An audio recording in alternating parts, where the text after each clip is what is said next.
अधिकांश पुरुष असफल नहीं होते क्योंकि उनमें प्रतिभा या अवसर की कमी होती है, बल्कि उनकी आंतरिक कमजोरी के कारण अपने आप को नियंत्रित न कर पाने की अक्षमता। भावनाओं, आवेगों और शरीर की जरूरतों के गुलाम बनना असली व्यक्तिगत शक्ति पाने में बाधा है। आज आप कुछ ऐसा सीखेंगे जिसे बहुत कम लोग सिखाने की हिम्मत करते हैं। खुद को पूरी तरह से कैसे नियंत्रित करें ताकि आप एक शांत, अदृश्य, प्रभावी और पूरी तरह स्वतंत्र रणनीतिकार बन सकें। इस दार्शनिक विद्यालय में आपका स्वागत है। पहली लड़ाई बाहर नहीं होती, न ही लोग या समाज विरोधी हैं। असली दुश्मन आप खुद हैं। आपका विचलित मन, आपकी लालायित देह और आपका अनिश्चितता से कांपता हुआ हृदय। माकियावेली ने इसे स्पष्ट कहा था, जो खुद को नहीं चला पाता वह कभी दूसरों को नहीं चला सकता। फिर भी हम अपना जीवन बाहर की दुनिया को नियंत्रित करने में बिताते हैं, जबकि अपने भीतर के तूफान को शांत नहीं करते।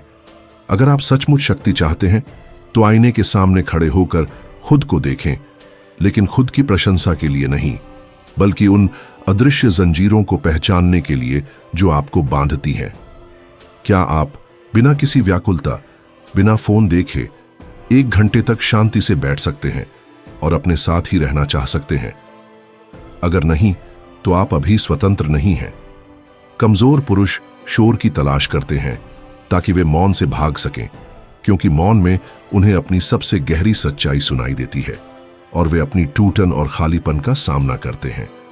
मौन ध्वनियों का अभाव नहीं है, बल्कि खुद की पूर्ण उपस्थिति है। जो अपने उद्देश्य को जानता है वह उस उद्देश्य के लिए जरूरी तरीकों से नहीं डरता, माकियावेली कहता था। लेकिन उस उद्देश्य को जानने के लिए पहले चुप रहना सीखना पड़ता है। मौन को दंड नहीं, बल्कि शक्ति का उपकरण समझें। जब आप चुप रहते हैं तब आप देखते हैं, जब आप देखते हैं तब समझते हैं, और जब समझते हैं तो आवेगपूर्ण प्रतिक्रिया देना बंद कर देते हैं। यही असली आत्मनियंत्रण की शुरुआत है। आपका शरीर आत्मा का मंदिर है, पर साथ ही यह उसकी कैद भी हो सकता है। आपकी सारी ऊर्जा, जीवन शक्ति और ध्यान इस वाहन की स्थिति पर निर्भर करती है जिसमें आप रहते हैं। आधुनिक व्यक्ति अक्सर कमजोर होता है, झुकी पीठ, बुझी नजरें और उथली सांस। अगर आप अपनी सबसे बुनियादी आदतों को नियंत्रित नहीं कर सकते तो आप दुनिया को कैसे जीतेंगे? सूर्योदय से पहले उठिए, अपने शरीर को युद्ध की तरह मजबूत कीजिए। एक योद्धा की तरह भोजन कीजिए, न कि अपनी इच्छा का गुलाम बनकर, और अनुशासन के साथ सोइए।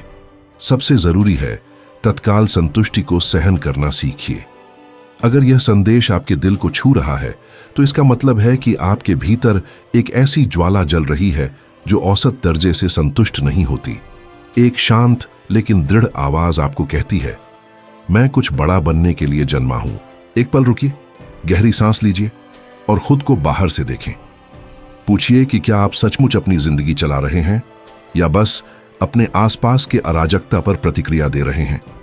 अगर अभी तक पढ़ी गई बातों ने आपको रुकने, सवाल करने या असहज महसूस करने पर मजबूर किया है तो नीचे एक टिप्पणी लिखिए। उसे दृढ़ता और इरादे के साथ कहिए, मैं स्वयं पर नियंत्रण रखता हूं। साथ मिलकर हम चरित्र का निर्माण जारी रखें, क्योंकि शारीरिक नियंत्रण मानसिक नियंत्रण की नींव है। जब भी आप किसी क्षणिक संतुष्टि का त्याग करते हैं, आप अपनी इच्छा शक्ति को मजबूत करते हैं, जो सच्चाई में शक्तिशाली लोगों का असली हथियार है। आपका मन एक अभेद्य किला भी हो सकता है और एक जेल भी। यह इस बात पर निर्भर करता है कि चाबियां किसके हाथ में हैं। नकारात्मक सोच, चिंता, संदेह और अपराध बोध आंतरिक दुश्मन हैं जो आपको अंदर से कमजोर करते हैं। यहां पर मेटाकॉग्निशन काम आती है, अपनी सोच को बिना बहकाए देखने की क्षमता। कल्पना कीजिए कि आप सिंहासन पर बैठे हैं और आपकी सोच आपके चिन्ह हैं जो सुझाव देते हैं। क्या आप पहली सुझाई गई बात मान लेंगे या राजा की तरह बुद्धिमानी से मूल्यांकन करेंगे? वही निरीक्षक बनिए। जब आप गुस्सा महसूस करें तो न कहें मैं गुस्से में हूं, बल्कि कहें मेरे भीतर गुस्सा है। अगर डर महसूस हो तो खुद को डरपोक न कहें, पहचानिए कि डर आपके पास आया है। यह छोटी दूरी आपकी भावनाओं से आपका रिश्ता पूरी तरह बदल देती है और यहीं से असली मानसिक नियंत्रण शुरू होता है। भावनाएं स्वयं समस्या नहीं है, बल्कि उन्हें आपके ऊपर हावी होने देना समस्या है। शांत रणनीतिकार अपनी भावनाओं को दबाता नहीं, बल्कि उन्हें बदलता है। दुख से आत्मनिरीक्षण करता है, गुस्से को प्रेरणा बनाता है, डर को चेतावनी समझता है और प्रेम को मार्गदर्शन। लेकिन वह कभी ऑटोमेटिक मोड में काम नहीं करता। पुराने विद्वानों को पता था कि सबसे बड़ी जीत खुद पर विजय पाना है। जूलियस सीजर महान था क्योंकि उसने रोम जीतने से पहले अपनी अधीरता पर नियंत्रण पाया और जानता था कब हमला करना है और कब इंतजार। अनुशासन आपके इच्छाओं और वास्तविकता के बीच पुल है, लेकिन कई इसे पार नहीं कर पाते। कुछ लोग मजबूत बनना चाहते हैं, लेकिन अलार्म बजते ही उठने को तैयार नहीं होते। वे शक्ति चाहते हैं, लेकिन संदेशों, प्रलोभनों या बहानों को ना कहना नहीं जानते। अनुशासन कठोरता नहीं, व्यवस्था, संरचना और दिशा है। जैसे बिना रास्ते की नदी बाढ़ जाती है, वैसे बिना अनुशासन का मन बिखर जाता है। अपने दिन का मास्टर बनिए, सटीक दिनचर्या, स्थिर आदतें, स्पष्ट लक्ष्य बनाइए और व्याकुलताएं दूर कीजिए। हर मिनट जो आप व्याकुलता को देते हैं, वह आपके व्यक्तिगत साम्राज्य की ईंट कम करता है। शांत योद्धा दिखावा या स्वीकृति नहीं चाहता। वह छाया में काम करता है, जबकि दूसरे दिखने की चिंता करते हैं। उसकी सबसे बड़ी ताकत अदृश्यता है। कोई उसके योजनाओं को नहीं जानता, कोई उसकी उम्मीद नहीं करता, और जब वह कार्य करता है तो बहुत देर हो चुकी होती है। अपने लक्ष्य समझाइए नहीं, उन्हें पूरा कीजिए। प्रलोभनों का जवाब न दें और अपने स्तर को ऊंचा उठाइए। शांति से खेलिए। जैसा संत जू ने कहा था, युद्ध कला धोखे पर आधारित है और धोखा देने का सबसे अच्छा तरीका है कि आपको कम आंका जाए। अब तक आपने आधार सीखा है: आंतरिक युद्ध, शरीर का नियंत्रण, मानसिक नियंत्रण, मौन और रणनीति।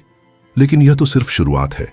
जल्दी ही आप रहस्य जानेंगे कि कैसे अपने मन को पुनः प्रोग्राम करें, आत्मनियंत्रण से भावनाओं को संभालें और ऐसी इच्छा शक्ति बनाएं जो मृत्यु भी तोड़ न सके।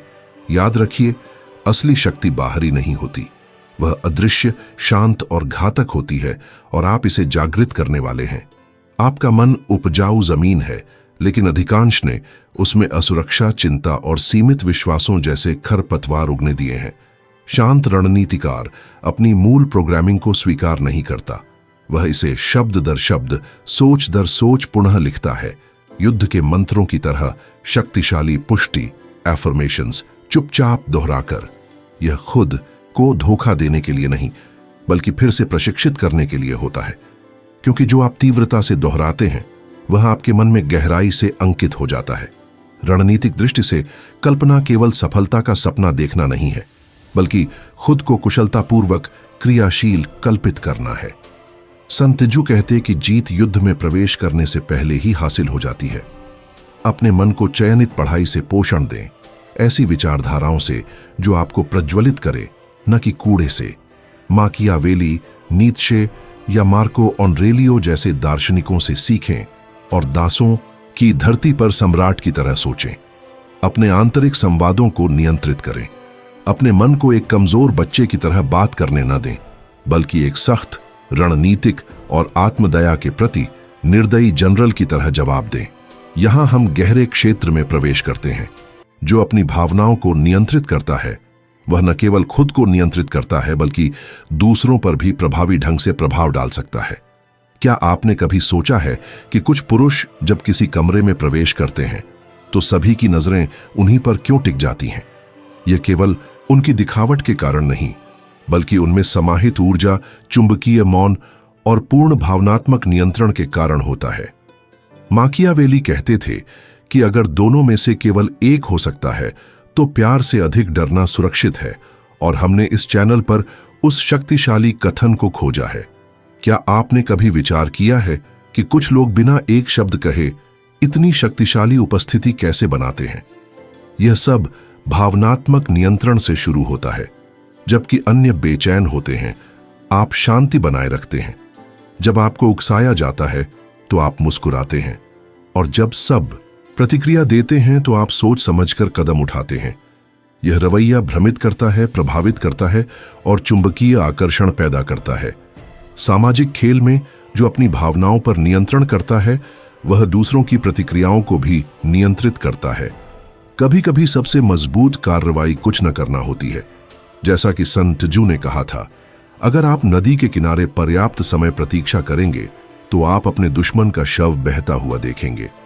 हर कोई जल्दी कार्रवाई करना चाहता है, तुरंत परिणाम चाहता है, लेकिन रणनीतिकार जानता है कि इंतजार करना, देखना और विश्लेषण करना कब जरूरी है। कभी भी भावनात्मक तूफान में निर्णय न लें, आवेगपूर्ण प्रतिक्रिया न दें। कभी कभी मौन आपकी सबसे बड़ी शक्ति होता है। शांत रहना हार मानना नहीं है, यह सही समय पर सटीक कार्रवाई करने के लिए दबाव सहने का ज्ञान है। माकियावेली का उदाहरण देखिए। जब उन्हें राजनीति से निकाला गया और जेल में डाला गया तो उन्होंने भिक्षा नहीं मांगी और निराश नहीं हुए। उन्होंने चुपचाप प्रतीक्षा की, पढ़ा, अपनी कृति द प्रिंस लिखी और इसी के साथ बिना किसी सैनिक की जरूरत के फिर सत्ता में वापस आए।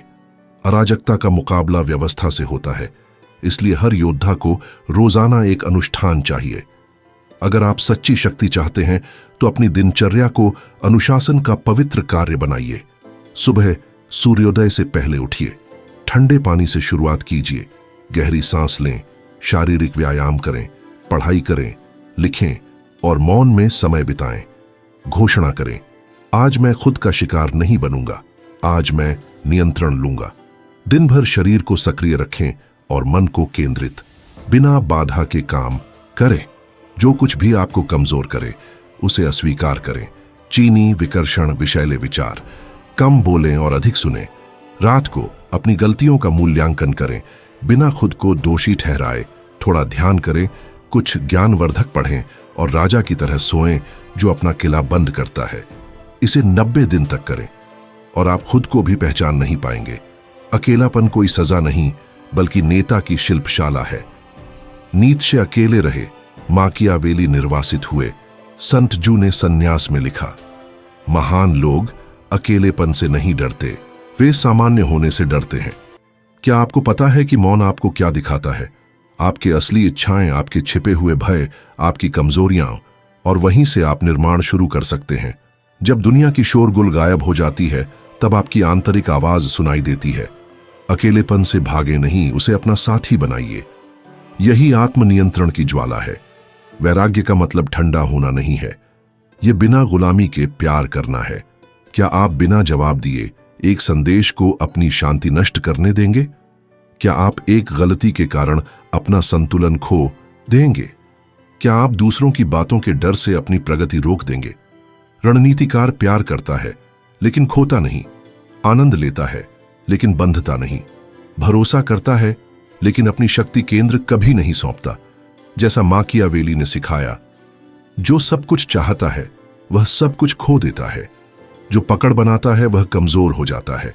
इसीलिए वैराग्य शक्ति है। जब आप हारने से नहीं डरते तो आप जीत गए। और अब हम मूल बात पर आ गए हैं, इच्छा शक्ति। वह अंदर की चिंगारी जो आपको बिना किसी के देखे उठने के लिए प्रेरित करती है, दर्द के बावजूद आगे बढ़ने के लिए, तब भी मजबूती से खड़े रहने के लिए जब सभी आप पर शक करते हैं। नीत्शे ने इसे शक्ति की आत्मा कहा, न कि दूसरों को नियंत्रित करने के लिए बल्कि रचनात्मक, जंगली और दिव्य शक्ति के रूप में। इसे कैसे विकसित करें? हर दिन कठिनाई का सामना करके। प्रेरणा की तलाश न करें, चरित्र बनाएं, दर्द को गले लगाएं, बलिदान से प्यार करना सीखें। क्योंकि जो दिल से योद्धा की तरह नापसंद चीजें कर सकता है वह अविजेय है। सच्चा गुरु दिखने की जरूरत नहीं महसूस करता। वह प्रतिस्पर्धा नहीं करता, बहस नहीं करता, प्रदर्शन नहीं करता। वह मौजूद होता है लेकिन अनदेखा रहता है, दिखावा किए बिना प्रभाव डालता है। जैसा संत तीजू ने कहा, इतना सूक्ष्म बनो कि कोई तुम्हें न देख पाए, इतना रहस्यमय कि पकड़ में न आ सको। भूत की तरह काम करने का मतलब है बिना शोर किए कार्य करना। अपने लक्ष्यों की व्याख्या न करें, उकसावों का जवाब न दें, अपने परिणामों से बात कराएं। जबकि दुनिया चिल्लाती है, आप चुपचाप बढ़ते रहें। अब आप पहले जैसे नहीं रहे।